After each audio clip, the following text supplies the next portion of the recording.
Hey everyone, and welcome back to Fine Print. Today we're going to be ending off our APUSH Review Series by discussing Unit 7 of AP US History. 7.2 covers debates over imperialism. W. H. Seward was Secretary of State under Lincoln and Johnson and helped prevent Great Britain and France from entering the Civil War. He was a powerful advocate for expansionism but failed to convince Congress to annex Hawaii and purchase the Danish West Indies. Russia assumed control over Alaska for seal hunting but soon became an economic burden.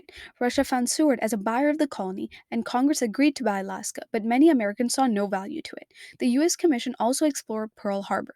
Hawaiians agreed to a treaty in 1875 giving the U.S. exclusive rights to their sugar, and in 1893 the U.S. helped to overthrow the Hawaiian monarch, but President Cleveland opposed imperialism and blocked Republican efforts to annex Hawaii. Most U.S. advocates of expansionism hope to succeed through economic and diplomatic means. Growing industries supported expanding U.S. economic interests around the world. Foreign countries offered valuable raw materials and provided market for products, but many Republicans allied with businessmen and endorsed foreign policy. Farmers were also eager to sell overseas.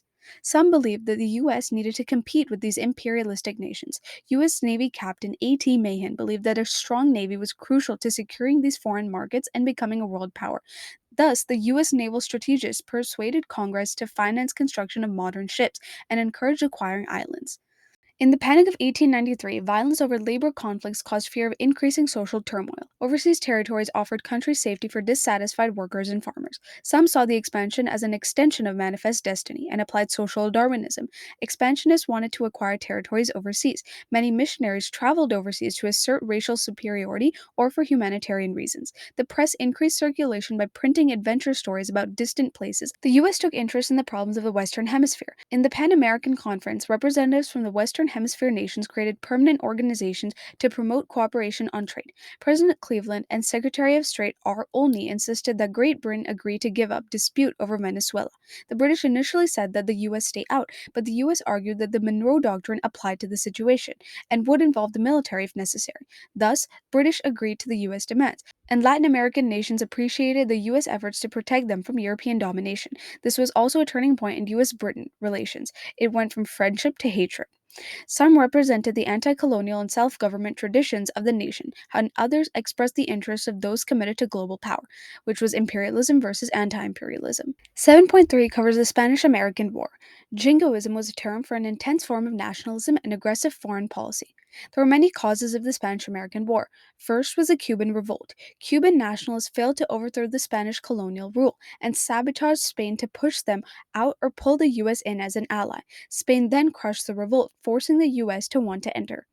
Yellow Press was sensationalistic reporting featuring bold headlines, exaggerated false accounts of Spanish atrocities, and urged people to demand intervention in Cuba for humanitarian reasons. The Delome letter was when a Spanish diplomat named Delome sent a letter to the U.S. speaking poorly about President McKinley. Next, the U.S. battleship in Havana, the USS Maine, exploded, and the Yellow Press accused Spain. When Spain agreed to McKinley's ultimatum, but the Americans demanded war, President McKinley presented four reasons why the U.S. should help the Cubans. Number one, to put an end to the bloodshed. Number two, to protect the lives and prosperity of the U.S. citizens in Cuba. Number three, to end the problems in American commerce. And number four, to end threats to peace in the Western Hemisphere. The Teller Amendment declared that the U.S. had no intention of taking political control of Cuba, and once peace was restored, the Cuban people would run their own government. Teddy Roosevelt was an expansionist eager to show off the U.S. Navy and ordered a fleet to go to the Philippines. He fired on Spanish ships in Manila Bay, and U.S. troops and Filipino rebels captured Manila, and a volunteer force landed in Cuba, where most soldiers died from a tropical disease, but defeated the poorly led Spanish army. A cavalry charge up San Juan Hill was a regiment of volunteers under Roosevelt, who allied with African Americans. The U.S. Navy then destroyed the Spanish fleet at Santiago Bay, and Spain asked the U.S. for peace terms. Hawaii was then annexed by President McKinley in 1890. At the Treaty of Paris of 1898, they recognized Cuban independence, the U.S. acquisition of Puerto Rico and Guam, the U.S. control of the Philippines for a $20 million payment to Spain. The Americans accepted this, but many opposed to taking the Philippines. While the imperialists favored it as annexation, the anti-imperialists opposed it as they believed that it was unjust to the Filipino people and would entangle the U.S. in Asian conflicts. The treaty was still approved in Congress, which led to the Filipinos being outraged. Nationalist Emilio Aguinaldo Aguinaldo fought with U.S. troops during the Spanish American War, but now led guerrilla rebels against U.S. control. The Anti-Imperialist League, led by W.J. Bryan, rallied opposition to Pacific expansion. The insular cases were when the anti-imperialists argued for the extension of constitutional rights to the Filipino people, and the imperialists argued against it. The court then ruled in favor of the imperialists. The Platt Amendment of 1901 required Cuba to agree to never sign a treaty with a foreign power, which would permit the U.S. to intervene in Cuban affairs whenever they would want, and would allow the U.S. to maintain naval bases in Cuba as well. In the election of 1900, the Republicans renominated President McKinley. The Democrats nominated W.J. Bryan. As most voters had accepted the gold standard and acquiring new territory, McKinley won the election. The decisive U.S. victory in the Spanish American War filled Southerners with American pride. Europe began to see the United States as a major contender in foreign affairs. The open door policy stated that all nations would have equal trading privileges in China, and no nation rejected the concept. In the Boxer Rebellion of 1900 in China, xenophobia was rising in China as a secret society of nationalists called the Boxers attacked foreign settlements and murdered Christian missionaries. U.S. troops were then sent and marched to Beijing and crushed this rebellion, which weakened the Chinese imperial regime. Roosevelt's term for his aggressive foreign policy was called the Big Stick Policy, where he attempted to make the U.S. a world power. While imperialists loved him, critics disliked his breaking of Washington's warning of foreign entanglements. The U.S. desired to carve a canal through Central America to connect the Pacific and the Atlantic, but had to negotiate with Britain to abrogate the Clayton-Bulwer Treaty. The Hay-Ponsford Treaty let the U.S. build the canal under self-control under Roosevelt. Many Latin American countries were unable to pay off their debts, and European powers were ready to intervene in the Dominican Republic, which was against the Monroe Doctrine. The U.S. then declared in the Roosevelt Corollary that it would intervene instead, and used the corollary to justify sending U.S. forces to Latin America. In Asia, Japan and the United States initially had diplomatic ties, but soon became competitive. In the Russo-Japanese War, the imperialist rivalry between Russia and Japan, which was when Roosevelt arranged a conference between both countries at the Treaty of Portsmouth, which was a peace treaty between Russia and Japan. In the Gentleman's Agreement, laws in California had discriminated against Japanese Americans. Roosevelt then arranged a compromise. If Japan agreed to restrict immigration of Japanese workers to the United States, Roosevelt would repeal the segregation laws. In the Root-Takahira Agreement, the U.S. and Japan pledged mutual respect for each nation's Pacific possessions and support for the open door policy. William Howard Taft and dollar diplomacy soon followed. As Taft succeeded Roosevelt, he was a mildly expansionist foreign policy and depended more on investors' dollars, which is why it was termed dollar diplomacy. He believed that private American financial investment in China and California. He believed that private American financial investment in China and Central America would lead to greater stability while promoting U.S. businesses, and growing anti-imperialism was an obstacle. Taft wanted U.S. bankers to invest in Chinese railroads and secured American participation, but the U.S. was excluded from an agreement over building railroads which defied the ODP. The U.S. intervened in Nicaragua's financial affairs, and the U.S. Marines were sent during the Civil War. Woodrow Wilson soon followed, who was an anti-imperialist and promised a moral approach to foreign affairs, being a Democrat. Secretary of State Bryan and Wilson demonstrated that the U.S. respected other nations' rights and democracy, and corrected past wrongs. In the Jones Act of 1916, Wilson granted territorial status to the Philippines and guaranteed a Bill of Rights and male suffrage. He also promised independence to them as soon as a stable government was formed. In 1917, an act passed by Congress further granted U.S. citizenship to Puerto Ricans. In the Tampico incident, Wilson called for an arms embargo against the Mexican government and sent a fleet to blockade the port. U.S. sailors were then arrested by the Mexican authorities and were soon released. Huerta refused to apologize, and Wilson retaliated by ordering the U.S. Navy to occupy the port. South America's ABC countries, Argentina, Brazil, and Colombia, soon settled the dispute.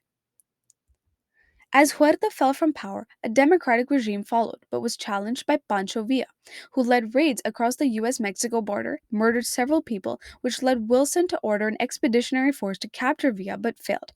This led to a growing possibility of the U.S. entering the World War and caused Wilson to withdraw troops. 7.4 covers the progressives, middle class Americans alarmed by the power of big businesses, increasing economic gaps, violence over labor versus capital, the dominance of political machines, Jim Crow laws, and disturbed minorities, as well as women's suffrage, called for greater democracy. The progressive movement lasted through the presidencies of Teddy Roosevelt and William Howard Taft, and the U.S. entry in World War I brought the era to an end.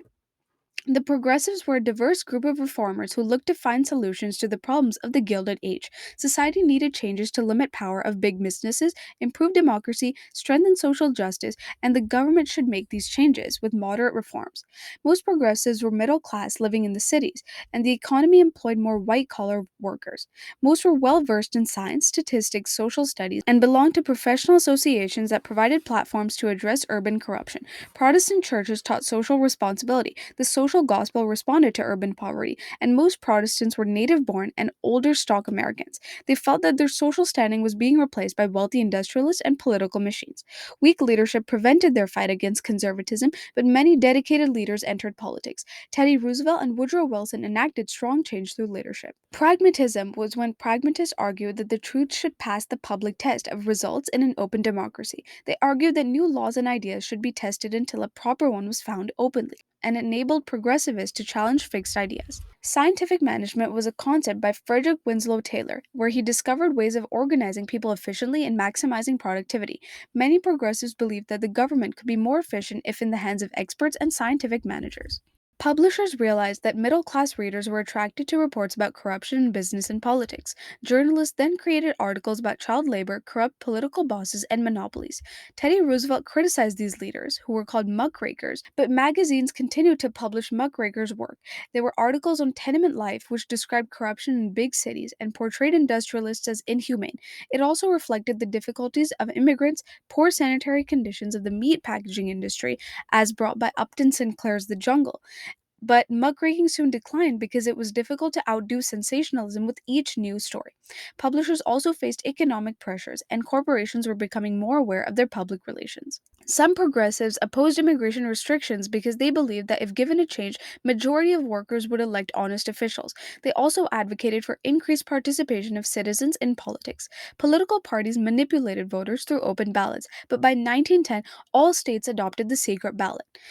They also introduced a system for bypassing politicians and allowing voters to nominate candidates for state and federal office, but it was limited by politicians who found ways to confuse voters. Southern states also used white only primaries. The 17th Amendment gave voters the opportunity to directly elect U.S. senators. The progressives proposed initiatives where voters could compel the legislature to consider a bill, referendums, which was a method of allowing citizens to vote on proposed laws, and recalling, which enabled voters to remove corrupt politicians by majority vote. Progressive leaders also sought to break the power of city bosses. Many cities came to own public utilities and transport. Regulatory commissions would then monitor railroads, utilities, and businesses. Urban progressive recognized that saloons were often meeting places for political machines, but didn't support the temperance movement. Rural progressives, known as Dries, supported temperance, for example, Carrie Nation, and convinced Congress to ban alcohol by 1915. Social justice movements needed political support to meet the needs of immigrants and the working class. They worked for better schools, liberalized divorce laws, juvenile courts, safety regulations, and believed that criminals could learn to become better citizens through reform. The National Child Labor Committee proposed state child labor laws, where they made compulsory school attendance, which kept children away from the workplace. The National Consumers League protected women from long working hours, but the Supreme Court ruled against a state law limiting the workday. The High Court ruled that the health of women needed special protection from long hours. The Triangle Shirtwaist Fire sparked greater women's activism, which often led to women removed from physically demanding jobs. Teddy Roosevelt became president after William McKinley, and the progressive movement shot up during his presidency. In the Square Deal, Roosevelt favored neither business or labor and mediated labor dispute by compromise. He also enforced the Sherman Antitrust Act, which was known as trust busting. The Supreme Court upheld this action and broke the railroad monopoly and later against Standard Oil. Roosevelt soon made a distinction between bad trusts, which he would bust, and good trust, which he would keep. The Elkins Act stated that the ICC had a greater authority to stop railroads from granting rebates to favored customers, and the Hayburn Act allowed the ICC to fix rates for railroads. The Jungle, which was a muckraking book, led to the Pure Food and Drug Act, which forbade manufacturing, sale, and transport of mislabeled foods and drugs. The Meat Inspection Act required federal inspectors to visit meat packing plants to ensure sanitation.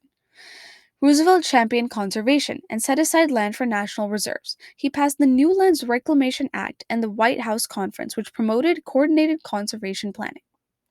The Republicans later endorsed William Howard Taft as their presidential candidate, who beat Democrat W.J. Bryan. Taft was a progressivist but was milder than Roosevelt. He, instead of building onto his new reforms, built on many of Roosevelt's past accomplishments. He ordered the prosecution of twice the number of antitrust cases as Roosevelt. One of these cases was against U.S. Steel. The Mann-Elkins Act gave the ICC power to suspend new railroad rates and oversee telephone and telegraph companies. The 16th Amendment allowed the U.S. government to collect an income tax, which was welcomed by the progressives. Taft sided more with conservationists and established the Bureau of Mines, which added tracts for reserves and set aside federal oil lands.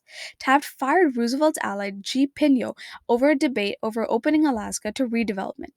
Some progressives accused Taft of betraying their cause and becoming more conservative. Taft also openly supported conservative candidates for Congress. Progressive Republicans defeated these candidates, and the Republican Party thus split between the conservatives who were pro Taft and the progressives who were pro Roosevelt.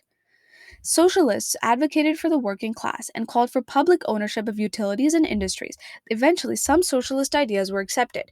In the election of 1912, Socialists nominated E. Debs, the Republicans nominated Taft, and the Progressive Republicans, also renamed the Bull Moose Party, renominated Roosevelt. The Democrats renominated Woodrow Wilson. Roosevelt's new nationalism included more government regulation, while Wilson's new freedom included limiting big businesses and government, and to revive capitalism through pro-small business acts. Wilson won majority of the popular vote and won in the Electoral College. Thus, the Democrats gained control of Congress. Wilson believed that a president should actively lead Congress and appeal directly to the people. In the Underwood Tariff, he lowered tariffs and graduated an income tax. He proposed the national banking system, which was supervised by the Federal Reserve Board and was appointed by the president. The Federal Reserve Act was passed to provide stability to U.S. finances by regulating interest and capital reserves. The Federal Trade Commission protected consumers by investigating and taking actions against unfair trade. The Clayton Antitrust Act strengthened the Sherman Antitrust Act. The Federal Farm Loan Act created a regional federal farm loan banks to provide federal farm loans at low interest. The Child Labor Act prohibited shipment and interstate commerce of products manufactured by kids under 14. Racial equality was ignored by the progressives, and President Wilson agreed with segregation because he was a Democrat from the South. Racial segregation enforced in the South and unofficially in the North, which led to thousands of black people being lynched by mobs in the South. The NAACP was formed to abolish all forms of segregation and increase educational opportunities for African American children. The National Urban League helped people migrate from the South to the North and emphasized self-reliance and economic advancement. New leaders saw allies among male progressives. Catt, who is the new president of the NAWSA, argued for women's voting rights as a broadening of democracy. The 19th Amendment, which was passed after women's efforts in World War I, which was where two-thirds of the Congress ratified this amendment, which guaranteed women the right to vote in all elections. 7.5 covers World War I military and diplomacy. President Wilson declared U.S. neutrality and tradition of non-involvement in foreign affairs, but found it difficult to pursue neutrality and still protect U.S. trading rights. In Freedom of the Seas, Britain blockaded German ports and seized U.S. ships to run the blockade. Wilson protested this as a violation to the Freedom of the Seas, which stated that the seas were neutral ground and not owned by any country. German torpedoes sank British ship Lusitania with American passengers. Wilson then sent Germany a diplomatic message warning them, and Germany sank another passenger ship, Arabic and merchant ship Sussex. In the Sussex Pledge, Germany vowed not to sink civilian ships without warning. This act was known as submarine warfare. It was hard for the U.S. to stay neutral because the U.S. economy is closely tied with those of the Allied powers. The U.S. economy rebounded from economic recession because of orders for war supplies from Britain and France. U.S. manufacturers could have shipped supplies to Germany, but the British blockade prevented this. U.S. economic assistance unintentionally went in favor of the Allied powers, and the U.S. government gave big loans to the Allied powers. Immigrants are supportive of neutrality, but German and Irish Americans supported the Central Powers, which would later become the Axis powers. Italian Americans supported the Allies. The British Navy dominated the seas and propaganda and fueled anti-German propaganda in America. Minority Eastern Republicans supported the U.S. entry in the war against Germany and recognized that the U.S. military was unprepared for a major war. Wilson initially opposed greater defense expenditures, but soon urged Congress to approve expansion of the armed forces. The Democrats opposed this, but the National Defense Act overrid this and increased the army size, and Congress approved further construction of warships. Many Americans opposed preparedness, fearing that it would lead to the U.S. involvement in the war. They were mostly populists, progressives, and socialists. In the election of 1916, Wilson was aware that he only won because the Republicans split, and the chances for re election were slim. C.E. Hughes was the Republican candidate, Wilson was the Democratic candidate, and Democratic strength in the South and the West helped Wilson get re elected. Wilson made efforts to keep the U.S. out of the war and sent a colonel to negotiate a peace settlement unsuccessfully. He also declared the U.S. commitment to hope for peace without victory. President Wilson approached Congress to ask for a declaration of war against Germany after a month because of three reasons. First was the unrestricted submarine warfare. Germany resumed submarine warfare and the US broke diplomatic ties with Germany. Second was the Zimmermann telegram. The Zimmermann telegram was a German telegram intercepted by British intelligence that asked Mexico to join the Central Powers in exchange for regaining lost territory in America. Third was the Russian Revolution. Wilson was bothered that Russia was on the Allies' side because they were previously autocratic, but revolutionaries overthrew the Tsar and made Russia a republic. On April 6, 1917, majority in Congress supported Wilson's declaration of war. European soldiers had largely died out due to trench warfare and hoped that fresh U.S. troops would bring home a victory. The Bolsheviks in Russia, or the Communists, took Russia out of the war, making Germany's sole focus the Eastern Front. Germany's submarine warfare was helping them, but the U.S. Navy ensured that these blockades didn't prevent the Allies from getting access to necessities. The American Expeditionary Force were a group of troops used to fill in weaknesses in French and British lines, and later controlled one whole segment of the Eastern Front. The last German offensive was countered by the U.S. forces, and the last Allied offensive succeeded in driving Germany backwards. On November 1918, Germany signed an armistice. Thousands of American soldiers had died due to diseases and combat deaths, and it was the most amount of deaths in the war that were civilians. Wilson pointed out points for peace after World War I, also termed the 14 points: recognition of freedom of the seas, ending secret treaties, the reduction of national armaments, impartial adjustment of all colonial claims, self determination, the removal of trade barriers, guaranteeing political independence and territorial integrity to all countries alike. He also established the League of Nations. Wilson was the first U.S. president to travel abroad to attend a diplomatic conference. The Republicans criticized him for going to Paris with several Democrats, and the Allied leaders wanted revenge against Germany. They disagreed with peace without victory. Great Britain, France, Italy, and the U.S. met as the Big Four at the Treaty of Versailles. Germany was disarmed and stripped of its colonies. They were forced to admit guilt for the war, accept French occupation of Rhineland, which would now be a demilitarized zone, and had to pay reparations to Britain and France. The territories controlled previously by Germany would now be in control of the Allies. Some granted independence, while the League of Nations was established to promote worldwide peace. Republicans opposed the League of Nations because they thought it would create increased political intermingling between the U.S. and Europe. Wilson's support for Democrats angered Senator Henry Cabell Lodge and the Republican candidate. The irreconcilable faction was against U.S. membership in the League of Nations, while the reservationist faction, led by Lodge, accepted the League of Nations if certain reservations were added. Wilson disapproved of both factions and wanted the treaty to be established as it was. After Wilson left office in 1921, the U.S. made peace with Germany but didn't ratify the Treaty of Versailles nor the League of Nations. 7.6 covers World War I on the home front. The Wilson administration created temporary wartime agencies and commissions with expert workers. The War Industries Board set production priorities and established control over raw materials and prices. Herbert Hoover took charge of the Food Administration and encouraged Americans to eat less so more food could be shipped abroad to troops. Garfield volunteered to head the Fuel Administration and directed efforts to save coal. Daylight savings also went into effect. McAdoo also headed the Railroad Administration and took public control of railroads to coordinate traffic and promote standardized equipment. William Howard Taft headed the National War Labor Board and helped mediate disputes between workers and employees. Wages rose, the 8-hour workday was instituted, and union membership increased. Wilson's war government conducted 4 drives, also known as Liberty Bonds, to convince Americans to put their savings into federal government bonds. Congress increased personal income, corporate taxes, and there was a new tax on luxury goods. The U.S. government used patriotic persuasion and legal intimidation to ensure public support for the war effort. Journalists led propaganda agencies which enlisted volunteer artists to depict heroism of U.S. soldiers. They urged these artists to create works that urged Americans to watch out for German spies and be active participants in the war effort. Nativists found an excuse to target minority groups for disloyalty. The Barred Zone Act prohibited anyone residing between the Middle East and Southeast Asia from entering the U.S. and included a literacy test designed to prevent immigration from Southern and Eastern Europe. The Espionage Act imprisoned anyone who tried to incite rebellion in the armed forces or obstruct the draft, and the Sedition Act prohibited anyone from making disloyal remarks about the U.S. government. In Schenck versus the United States, the Supreme Court upheld the constitutionality of the Espionage Act. The Selective Service Act stated that it required all men between ages 21 and 30 to register for a possible induction into the military. 2.8 million men were called by lottery in addition to 2 million who volunteered. Racial segregation continued in the Army. Few African Americans were allowed to be officers, were barred from Marine Corps, but Du Bois believed that the record of service by African Americans would soon earn them equal rights. Women entered the workforce to fill in for their husbands who were at war, and they contributed as workers back home as nurses or on the battlefield. Thousands of Mexicans crossed the border into America for new job opportunities and worked in agriculture and mining in the Southwest. The Great Migration was when the African Americans migrated to the North to escape racism in the South and for more economic opportunities. The 1918 pandemic was an influenza outbreak that infected millions of people worldwide. It was first discovered in crowded military camps, and the highest mortality rates were between ages 20 and 40. It was underreported by the limited media coverage to keep morale high during wartime. Most returning soldiers took employment from women and African Americans. Factory orders for military products plummeted and hurt U.S. farmers.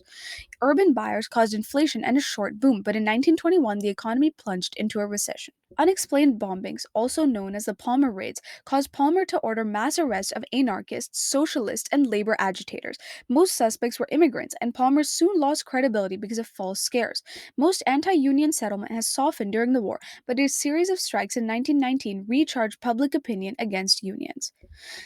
In the strikes of 1919, thousands of unionists joined shipyard workers in a peaceful strike for higher pay. Months later, the police went on a strike to protest the firing of some workers. Troops were called to break the strike, and in the same month, workers from the U.S. Steel protested. Troops were also summoned, and after violence, the strike was broken. Jim Crow laws, the rapid growth of the Ku Klux Klan, the continual lynching of African Americans in the South, the great migration to northern cities, and race riots increased during the 1920s.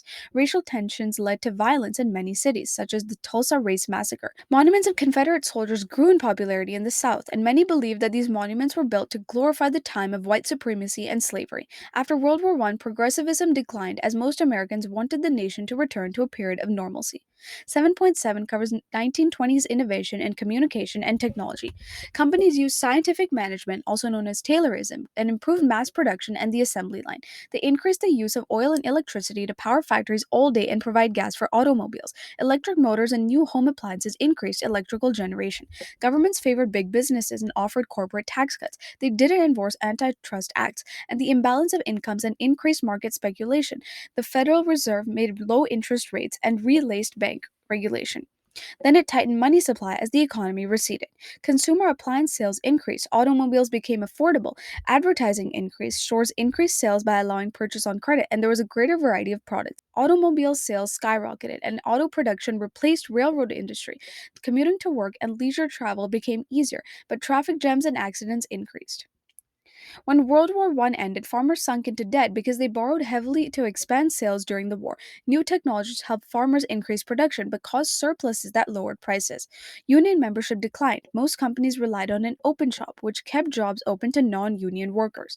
Welfare capitalism voluntarily offered employees improved benefits and higher wages to reduce union interest. In the South, companies used violence and intimidation to resist textile unions. Strikes usually failed, and the conservative court issued injunctions against strikes. Most Americans lived in urban areas. Architects created functional products to locomotives. Skyscrapers were also built. Radio stations gained popularity over newspapers, such as NBC and CBS, which provided networks of radio stations that allowed people across the U.S. to listen to the same programs, which provided national exposure to regional culture. The movie industry in Hollywood became a big business. High schools and college youth danced to jazz music and became a modern culture of the cities. Phonographs made jazz available to large young public. Blues and classical became the new American standard. Improvements in airplane technology allowed aviators to set and break speed and distance records. Communities would celebrate pilots, for example, Charles Lindbergh, who was a celebrated aviator. Politicians became admired as heroes. Growing conflicts over immigration, prohibition, and the rules of science and religion grew. 7.8 covers in the 1920s cultural and political controversy. Modernism was the changing role of women, the social gospel, and scientific knowledge. It led Protestants to reconcile their faith with scientific advancements. Fundamentalism was a belief that the written word of the Bible was literally true. It was resented by modernists and spread through radio. In the Scopes monkey trial, Tennessee state passes a law that makes it illegal to teach evolution in a classroom, and they can only teach biblical origins of man. A Tennessee teacher was teaching evolution and was convicted. Bryan, who was a fundamentalist, prosecuted him, and laws banning the teaching of evolution remained, but were rarely enforced. Modernists criticized this backward fundamentalist ideology. The 18th Amendment banned the manufacture and sale of alcohol in 1919. The Volstead Act further enforced it, but it didn't stop people from drinking alcohol. It became fashionable in cities, and bootleggers sold alcohol illegally. Organized crime further became a big business. The 21st Amendment repealed the 18th Amendment because most Republicans supported prohibition, but Democrats were divided. Southerners supported it, and Northerners called for a repeal. Support weakened for the 18th Amendment, and it was repealed and allowed the sale of alcohol once again. World War I interrupted the flow of immigrants but skyrocketed after the war. Most were Catholics and Jews from Eastern and Southern Europe. Nativism increased because of a fear of job overtakes.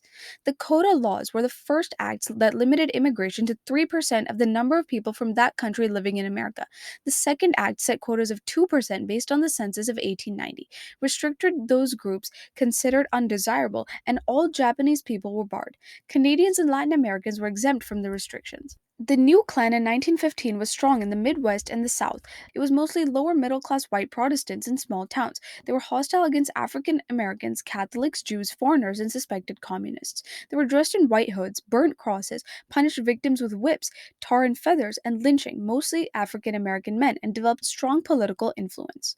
Religion was called hypocritical and condemned the sacrifices of wartime as fraud. Disillusionment caused writers to be called the lost generation. Novels further expressed this disillusionment with past ideals and materialism.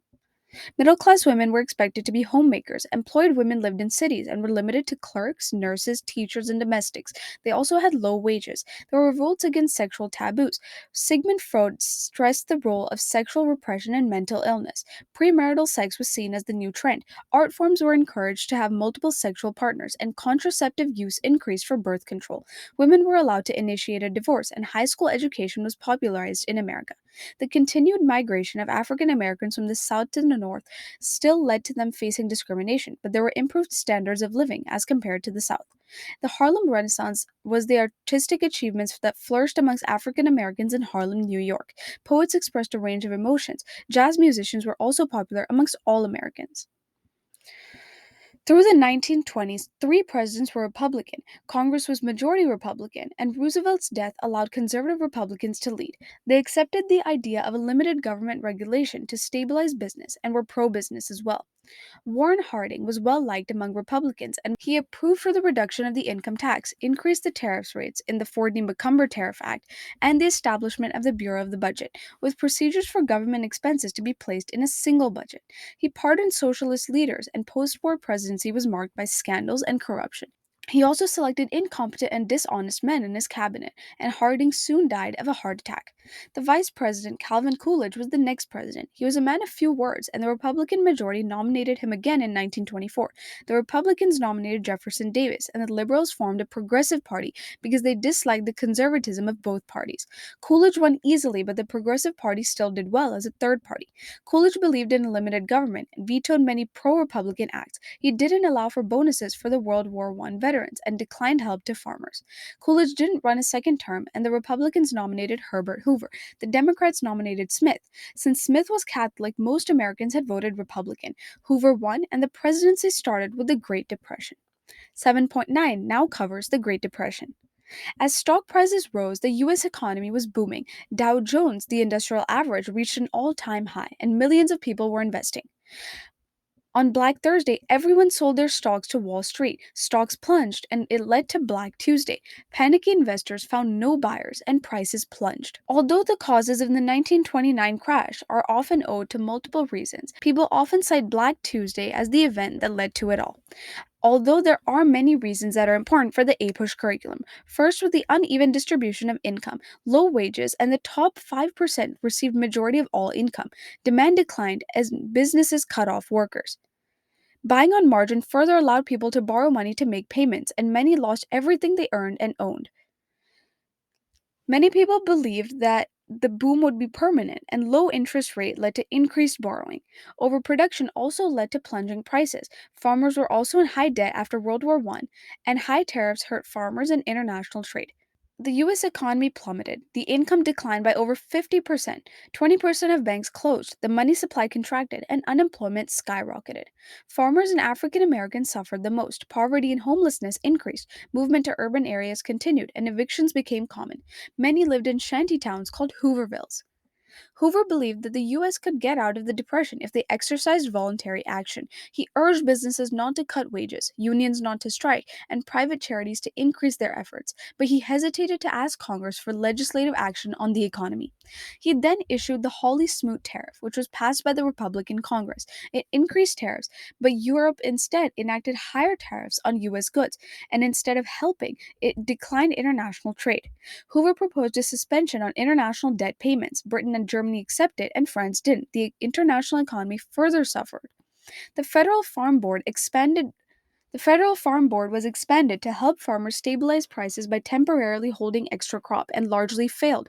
The RFC was a federally funded corporation that propped up faltering industries. Hoover believed that stabilization at the higher level would trickle down to smaller businesses, but the Democrats opposed this because trickle down economics just didn't make sense to them.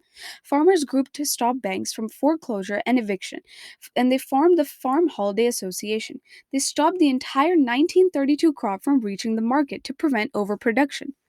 Thousands of unemployed war veterans marched to D.C., also named the Bonus March, to demand immediate payment of their bonuses. Congress failed to pass their desired bill, and violence crushed the rebellion. 7.10 covers the New Deal. In the election of 1932, disheartened Republicans renominated Hoover, and the Democrats nominated Franklin Delano Roosevelt, who pledged the New Deal.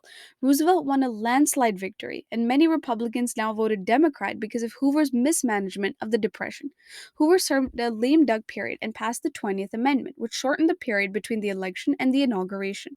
FDR's New Deal covered the three R's: relief for the unemployed, business recovery, and economic reform. He established the Brain Trust, which was a group of professors who would advise Roosevelt on economic matters. He first issued the Emergency Banking Act. He declared a temporary bank holiday to restabilize banks. He repealed prohibition and passed the Beer Wine Revenue Act. In his fireside chats, Roosevelt regularly went on the radio to directly speak to the American public. In the first New Deal, FDR issued a multitude of reforms that would help the U.S. economy. However, for APUSH, there are only a few that are important. First was the PWA, which allotted money to build state public works projects. Next was the CCC, which employed young men on federal land projects. Next was the TVA. The government hired people to work in the Tennessee Valley and sold electricity at low rates. The Glass-Steagall Act increased the regulation of banks and limited how banks could invest customers' money. The FDIC guaranteed individual bank deposits. The SEC regulated the stock market and placed limits on speculative prices and required full audits of corporations to prevent fraud. The most crucial act of the Second New Deal was the Social Security Act. It created a federal insurance program based on automatic collection of payments from employees and employers, and was used to make monthly payments to retired people 65 or older, unemployed people, and disabled people. Roosevelt established a limited welfare state government that regulated economic activity and aided the poor or unemployed to provide economic security. It was also the foundation of modern American liberalism. In the election of 1936, the Democrats renominated Roosevelt. Republicans renominated Alf Landon and criticized the Democrats for spending too much money. Roosevelt still won the presidency and now served his second term. Critics of the New Deal were socialists, unions, and liberalist Democrats who criticized the New Deal for being too pro business and believed that FDR failed to address minority problems. Conservative Democrats and most Republicans attacked the New Deal for giving the federal government too much power and charged some acts of being pro communist. Business leaders were also against pro union acts and formed the American Liberty League. In the Judicial Reorganization Bill, also termed the Court Packing Bill, it allowed FDR to appoint 6 more justices to court. Republicans and conservative Democrats saw this as an abuse of checks and balances and accused Roosevelt of being a dictator. FDR was known to settle down disputes between labor and capital. Instead of taking one side, either pro union or pro business, he took the middle stance and didn't side with either to come to a compromise. In the Fair Labor Standards Act, it established minimum wage, maximum standard work week with overtime pay, and child labor restrictions. As banks were stabilizing, business earnings were increasing, and unemployment was declining. 1937 struck in the US, and the economy was in recession once again. The Social Security tax reduced consumer spending. Roosevelt cut spending for relief and public works, and Keynesian economics, which stated that the government needs to put money into public works projects to stimulate the economy that would increase employment, led to increased employment and industrial production. But a coalition of Republicans and conservative Democrats blocked further New Deal reforms. Life during their depression was tough. People believed in a depression mentality. It was the attitude of insecurity and economic concern. The Dust Bowl was a severe drought in the Great Plains. Poor farming practices and high winds caused many farmers to migrate to cities. Mothers struggled to feed and clothe children. More women sought work and were accused for taking men's jobs. Eleanor Roosevelt, FDR's wife, championed women's equality. Racial discrimination continued. African American employment was the highest and forced off Southern land. They were excluded from relief programs, lynching continued, and civil rights leaders who received support from Eleanor gained some benefits from New Deal programs. In the Indian Reorganization Act, it conserved native cultures and encouraged tribal organization and returned reservation lands to tribes. 7.11 covers interwar foreign policy. Disarmament promoted by Republican presidents was to promote peace, and the Washington Conference, representatives around the world met to discuss naval disarmament. The Five Power Treaty was the nations with the five largest navies who would maintain a ratio of warships. In the Four Power Treaty, four powers agreed to respect each other's Pacific territory. In the Nine Power Treaty, all nations present agreed to respect the open door policy in China. In the Kellogg Briand Pact, they renounced the aggressive use of force to achieve national goals, but it was ineffective because it permitted defensive wars and failed to take action against violators. Mexico's constitution mandated government ownership of the nation's natural resources. The U.S. feared that the government might confiscate property, and a peaceful resolution protecting interests was negotiated by Coolidge. U.S. companies won drilling rights over Middle Eastern oil. In the Fordney-McCumber tariff, it increased tariffs, protected U.S. businesses, and European nations struggled to repay war debts. They thus imposed their own tariffs on U.S. goods. Harding and Coolidge then insisted that war debts were paid in full. The world was stuck in an economic spiral. Germany needed to pay reparations to Britain and France. Britain and France needed to pay money to the US, and the US gave loans to Germany to repay the debts. The Dawes Plan established a cycle of payments flowing from the US to Germany, the Germany to the Allies, which eased financial problems, but US bank loans stopped after the stock market crash. Herbert Hoover's foreign policy was largely isolationist. He concluded that the U.S. should not enter into firm commitments to preserve world security. He pursued friendly relations in Latin America, but Japan defied the open door policy and invaded Manchuria and established Manchukuo as a puppet government. The League of Nations did nothing to stop it, and Japan left the League of Nations. In the Stimson Doctrine, the U.S. said it would honor its treaty obligations under the Nine Power Treaty by refusing to recognize the legitimacy of any regime like Manchukuo. Roosevelt promised a good neighbor policy. Interventionism decreased, and the rise of militaristic regimes in Europe promoted Roosevelt to seek Latin America's cooperation in defending the Americas. At the Pan American Conference, the U.S. pledged to never intervene in Latin Americans' affairs, and Roosevelt wanted that if Europe attempted to be aggressive with Latin America, the U.S. would align to defend the Americas. Roosevelt nullified the Platt Amendment and encouraged American companies to negotiate with the Cardenas when he seized U.S. oil properties. Republicans refused to grant diplomatic recognition to Communist Soviet Union, but Roosevelt granted recognition and increased U.S. trade. He passed the Tydings-McDuffie Act, which gave the Philippines its independence. Benito Mussolini and fascism was on the rise in Italy. It attracted dissatisfied war veterans, nationalists, and anti-communist. Fascists marched in black shirts, and fascism was an extreme form of nationalism and patriotism. Hitler in Germany rose as the chancellor and founded the Nazi Party. He blamed Jews for losing World War I and had an army of brown shorts. Nationalists and militarists in Japan increased their power and persuaded the emperor to invade China and Southeast Asia. Thus, the Sino-Japanese War began, as well as the Nanjing Massacre. Americans felt that the US entry in World War I was a mistake. Many thought it was caused by greed of bankers and manufacturers. Isolationists in Congress adopted the Neutrality Acts. It allowed the president to prohibit arms shipments, the extension of loans and credits, and shipment of arms to opposing sides in the Spanish Civil War. In the Spanish Civil War, the fascists under Francisco Franco were against the Loyalists, or the Republicans, in Spain. The Americans supported the Loyalists because they were democratic, but the Neutrality Acts prevented them from extending support, and thus the fascists won and established a fascist government in Spain. The prelude to another war was followed by consequential dates. In 1935, Mussolini invaded Ethiopia. In 1936, German troops conquered Rhineland, which was a demilitarized zone. In 1937, Japan invaded China, and a U.S. gunboat was sunk by Japan. 1938 marked the Munich Agreement. Hitler insisted on taking Sudetenland since the people there practically spoke German. The British Prime Minister Neville Chamberlain and the French Prime Minister met with Hitler and Mussolini, and they allowed Hitler to take Sudetenland if he promised not to take any more lands after that. This was called the policy of appeasement because they let the aggressor nation do what they wanted. In the quarantine speech, Roosevelt recognized the dangers of fascism but had to follow isolationism. He made a speech proposing that democracies act together to quarantine the aggressor. Hitler broke the Munich Agreement and invaded Czechoslovakia after Sudetenland. Britain and France pledged to fight if Poland, their ally, was attacked. The Non Aggression Pact was when Stalin betrayed the Allies by signing a pact with Hitler that split Poland between Germany and the Soviets. If the Soviets agreed to invade Eastern Europe and the Germans agreed to invade Western Europe without invading each other's territory. Germany invaded Poland, and Britain and France then declared war against Germany. They were soon at war with all of the Axis powers, and the German blitzkrieg led to the fall of Poland, Scandinavia, France, Denmark, and Norway. Roosevelt countered isolationism, and Americans strongly opposed Hitler but hoped to stay out of the war. FDR and Churchill's relationship grew stronger and stopped following the Neutrality Act.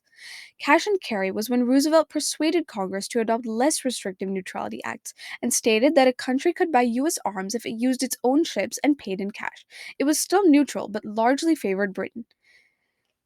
Roosevelt then arranged a trade called the Destroyers for Bases Agreement, where Britain received U.S. destroyers and gave them the right to build military bases on British Caribbean island. In the election of 1940, the Democrats nominated Roosevelt for a third-time candidate. The Republicans nominated Willkie, and Roosevelt won by popular vote, marking his third term. Roosevelt justified sending Britain money for purchase of war materials by saying that they should uphold freedom of speech, religion. The Lend-Lease Act permitted Britain to obtain all U.S. arms it needed on credit. The Atlantic Charter was when Roosevelt and Churchill affirmed that the general principles for sound peace after the war would include self-determination. The U.S. extended support for Britain by protecting its ships from submarine attacks and ordered the U.S. Navy to shoot on sight. If they saw a German submarine, they would have to shoot it regardless. U.S. Japanese relations strained after the Sino Japanese War. Japan allied with the Axis powers, and Roosevelt prohibited steel export to all countries except Britain and the Western Hemisphere countries. Japanese troops occupied French Indochina. Roosevelt then froze Japanese credits in the U.S. and stopped sending oil. He insisted that Japan pull out its troops from China. Japan refused, and Japanese ambassador tried to negotiate a change in U.S. oil policy. The new Japanese planes bombed every ship in sight at Pearl Harbor, a U.S. naval base, and killed and injured thousands of American soldiers. Americans knew an attack was going to happen in the Pacific but didn't know where. On December 7, 1941, Roosevelt declared war on Japan. 3 days later, Germany and Italy declared war on the U.S. Europe had been fighting for 2 years when the U.S. joined and shifted the battlefront when Germany attacked the Soviet Union. 7.12 covers World War II mobilization. The WPB was established to maintain industries. The OWM set production priorities. The OPA regulated civilians' economics, froze prices, wages, rents, and rationed commodities. It also led to the black market. Federal spending increased, GNP increased, and the government could spend its way out of a depression, according to Keynesian economics. Unemployment decreased, war-related outputs increased, small businesses lost government contracts to bigger businesses, government worked with university and labs to improve technologies, and ORD used scientists to develop electronics, medicines, and military goods. The Manhattan Project produced the first atomic weapons, and many European scientists were involved. Labor unions agreed not to strike, wages were frozen, and small strikes occurred but were put down by Roosevelt. The government increased deficit spending, they increased the income tax, and a shortage of consumer goods made it easier for Americans to save. The Office of War Information controlled news about troop movements and battles. Entertainment supported war and was patriotic and helped the generation remember it as a good war. Increase in factory jobs increased migration to the Pacific coast and the Midwest. Wartime expansion led to post war migration to the Sun Belt. The African Americans migrated north and west. Many started in the armed forces and aviation but faced discrimination and segregation. Double V was encouraged by civil rights leaders. Victory over fascism abroad would end inequality at home. NAACP membership increased. CORE worked militantly for African Americans. Black leaders threatened to march on Washington. Roosevelt issued an executive order to prohibit discrimination in government and businesses. In Smith versus Allred, the court ruled the unconstitutionality of excluding African Americans from political party membership.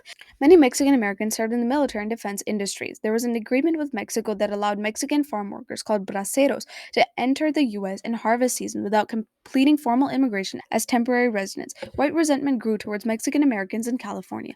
Many natives left reservations to work as soldiers and workers. Japanese Americans suffered discrimination after Pearl Harbor and were accused as spies. It prompted the U.S. government to order thousands of Japanese Americans to move to internment camps. In Korematsu versus the U.S., the court upheld the constitutionality of internment policies. Thousands served in the military. In 1988, the federal government agreed it was unjust and gave money as compensation. Immigrants felt more included after the New Deal. Wartime migration softened regional differences and racial tensions. 7.13 covers the World War II military. Britain and the United States focused on overcoming German submarines in the Atlantic and began bombing raids in Germany. In the Battle of the Atlantic, German submarines sank 500 plus Allied ships. The Allies then began using radar and sonar to counter bombings. The US bombers carried out daytime strategic bombing raids on military targets in Europe. Germany and Britain attacked population centers. The Allies had to drive out German forces from North Africa and the Mediterranean and began Operation Torch. US General Eisenhower and British General Montgomery led Allies to a victory in taking North Africa. The next US British target was Sicily in Italy. Hitler's forces allowed Mussolini to retain control over northern Italy. Germans then resisted Allied offensive, but surrendered on May 1945. On D-Day, British, Canadian, and U.S. forces liberated France. It was the largest sea invasion in history. They secured beachheads on Normandy coast, and the Allied offensive moved into France and liberated Paris, the capital. Allied troops finally crossed the German border and pushed towards Berlin. In the Battle of the Bulge, it was the final German counteroffensive, but the Americans resumed their advance. The Allied bombing of the Russian city closed in on Berlin. The Allied bombing raids reduced its industrial capacity. Hitler then suicided on April 30th, 1945, and the Nazis surrendered on May 7th. As US troops advanced through Germany, they came across the horrors of the Holocaust in concentration camps. Japan seized control of most of Southeast and East Asia. In the Battle of Midway, the Pacific theater was dominated by naval forces. US forces intercepted and decoded Japanese messages. US forces then destroyed Japanese carriers and planes. This was the turning point of the Pacific theater. Island hopping was a US strategy to jump from one Japanese island to another, weakening each one and isolating them with naval and air power. In the Battle of Leyte Gulf, the Japanese Navy was destroyed by the US Navy. Japan used kamikaze pilots to make suicide attacks and inflicted damage in the Battle of Okinawa. After Okinawa, a huge force was ready to attack Japan. The US had developed the atomic bomb under the Manhattan Project. Oppenheimer successfully tested the first. President Truman warned Japan to surrender or face the consequences. Japan refused, and Truman decided to use the bomb on two Japanese cities. The little boy was dropped in Hiroshima, and the fat man was dropped in Nagasaki. These killed thousands of innocent Japanese civilians. The moral issue of killing civilians raised in World War I with German unrestricted submarine warfare. In World War II, Germans and the British bombed each other's cities and argued that civilians were part of the war effort and were legitimate targets. The US first used strategic bombing, but soon used firebombing in Japanese cities, causing civilian deaths. A week after Hiroshima and Nagasaki, Japan surrendered on VJ Day if the Allies allowed the emperor to stay as a powerless leader. 7.14 covers post war diplomacy. Roosevelt won the Democratic nomination for the fourth time, and Truman was his vice president. The Democrats won, and Roosevelt's health was declining. Truman then became the next president after Roosevelt's demise. The Big Three was the term given to the US President Roosevelt, the British Prime Minister Churchill, and the Soviet Premier Joseph Stalin. Roosevelt and Churchill met at Casablanca and decided to invade Sicily and Italy to demand unconstitutional surrender. In the Tehran Conference, the Big Three met and agreed that Britain and the United States would begin to liberate France and the Soviets would invade Germany. At the Yalta Conference, the Big Three agreed to divide Germany into occupation zones, liberate Eastern Europe, and would hold free elections there. The Soviets would then enter a war against Japan, and the Soviets would have certain parts of Asia. At the Potsdam Conference, Truman, Clement Attlee, and Joseph Stalin met in Potsdam and agreed to demand that Japan surrender unconditionally. Germany and Berlin divided into zones of occupation, and Stalin wanted harsher treatments of Germany.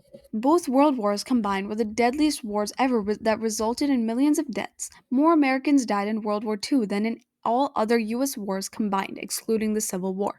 It left the US with a national debt, and the US suffered European and Japanese cities as well. But the US cities were intact and emerged wealthier than all other countries because the war had never really been fought on US soil. Congress accepted membership in the UN, the United Nations, which was a revised version of the League of Nations. The Allied representatives proposed an international organization where 50 delegates drafted a charter. Americans hoped to emerge more prosperous after the war and played a major role in defeating fascist dictators. Soviets soon dimmed expectations for cooperation. The US proposed the control of the atomic weapons and the disarmament to the UN. The Soviet vetoed and developed its own atomic weapons, which led to the Cold War.